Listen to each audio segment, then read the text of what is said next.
भारत में 100 से 125 lakh ton DAP की खपत होती है, जिसमें से 40 से 50 लाख टन डीएपी भारत में पैदा होती है। आयात कम करने के लिए, सब्सिडी कम करने के लिए गवर्नमेंट जो है ना, लिक्विड फॉर्म में नैनो डीएपी को प्रमोट कर रही है।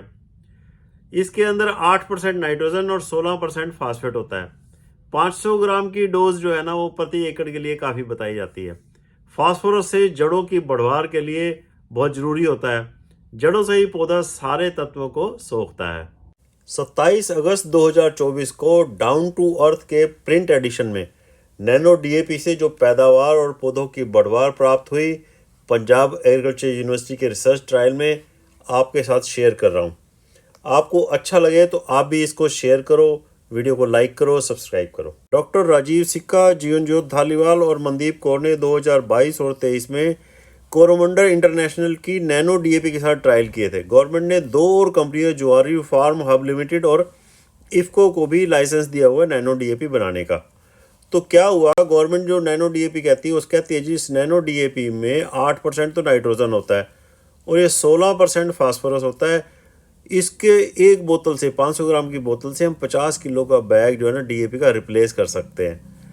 अच्छा, department of soil science, Punjab agriculture university Ludhiana ने नैनो डीएपी और ट्रेडिशनल डीएपी के 12 लोकेशंस पे, उनके अपने रिसर्च फॉर्म पे ये ट्रायल्स किए गए थे। क्या क्या किया गया था भाई? डीएपी तो यूज़ करी उन्होंने एक ट्रायल में, दूसरी जगह पर सिर्फ नैनो डीएपी का ट्रीटमेंट किया। अच्छा, उन्होंने क्या किया था कि भाई उसको चेक क्या क्या किया, पैदावार चेक करी, ये गेहूं के ऊपर हुआ था, पैदावार चेक करी और प्लांट हाइट, ग्रोथ प्लांट की भी चेक करी।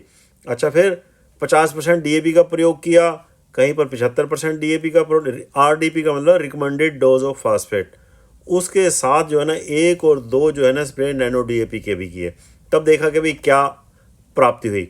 तो प्राप्ति ये हुई, total plant Uptake of nitrogen और फास्फोरस जो पौधों ने ली टोटल, वो 17.58 किलो थी। 2 स्प्रे जब नैनो डीएपी के किए गए, ठीक है जी। लेकिन जब ट्रेडिशनल डीएपी दी गई, जो हम देते हैं दानेदार, उसमें नाइट्रोजन और फास्फोरस की जो अपटेक था वो 26.6 किलो था। मतलब कि नाइट्रोजन और फास्फोरस ही कम लिया गया नैनो डीएपी में, 17.58 किलो, और इसमें 26.60। 2 साल ये ट्रायल चले पंजाब एग्रीकल्चर यूनिवर्सिटी में, तो वहाँ पर ये पाया गया सब्सटेंशियल डिक्रीज का मतलब कमी, वीट ईल्ड में, कणक की पैदावार में कमी पाई गई as compared to conventional nitrogen fertiliser application, ठीक है जी। A decline in plant height, पौधे की हाइट भी कम थी, और nutrient content in wheat grain, मतलब कि जो दाने पैदा हुए ना, जो गेहूँ पैदा हुई, उसके अंदर न्यूट्रिएंट्स की कमी भी थी, और तूड़ी की भी कमी थी, स्ट्रा बोलते हैं तूड़ी को।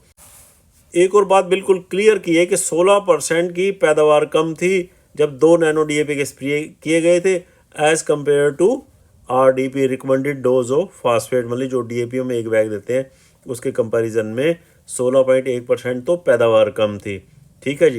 ग्रेन ईल्ड, पैदावार जो थी 47.6 क्विंटल थी प्रति हेक्टेयर फर्स्ट ट्रीटमेंट में, जबकि दूसरे में जो recommended dose of normal traditional DAP दी गई थी, वहाँ पर 56.75 क्विंटल की पैदावार हुई थी।